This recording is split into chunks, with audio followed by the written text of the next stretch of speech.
Shalom, saudara-saudari yang terkasih dalam Tuhan. Renungan hari ini berjudul Dari Cairan kepada Pemeliharaan. Bahan bacaan kita terambil dari kitab Imamat pasal 14 sampai dengan pasalnya yang ke-15. Kita sering kali mendengar kata tentang kepedulian dalam arti yang paling umum. Namun kata ini tidak berpengaruh banyak pada keadaan emosional, spiritual, atau cara kita menjalani hidup. Tapi bayangkan, bagaimana rasanya bila memiliki pribadi yang paling berkuasa atas semesta, menaruh kasih kepada kita, berkomitmen untuk memberkati kita, memberikan bimbingan, perlindungan, dan pemeliharaan?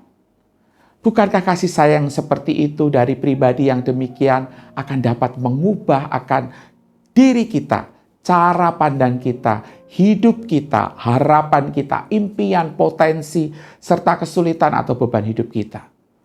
Inilah tepat yang dibahas di dalam kitab Imamat.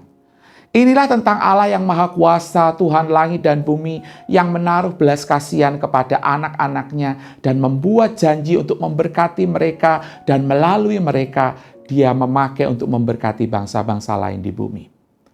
Apa yang digambarkan kitab Imamat bagi kita adalah seberapa dalam, seberapa rinci, dan seberapa meresapnya perhatian Allah bagi anak-anaknya.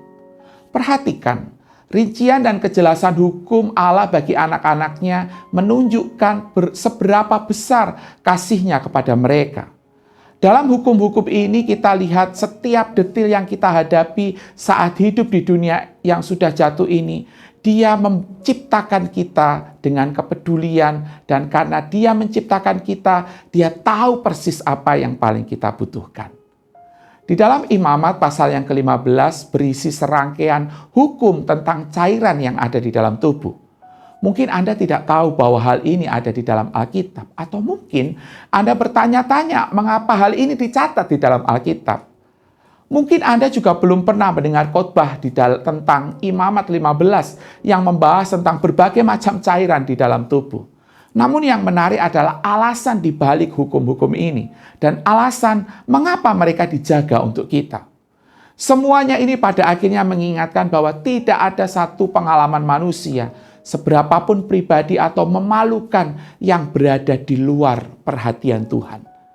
Kasih Tuhan begitu dalam dan menyeluruh sehingga Dia peduli pada fungsi tubuh kita, bahkan yang paling intim sekalipun.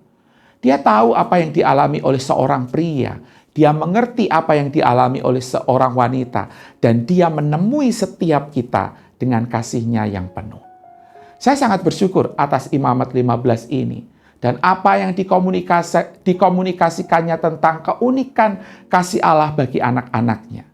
Jika Ia begitu peduli pada hal-hal kecil di dalam hidup kita, Anda dapat meyakini Dia juga peduli pada bahaya terbesar bagi hidup kita, yaitu dosa.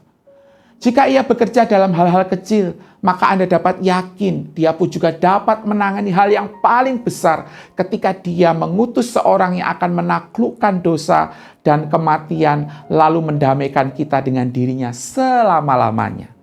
Saudara, tidak ada sedetail dalam kehidupan kita yang berada di luar pengawasan dan kasih sayang yang setia dari Bapa surgawi kita.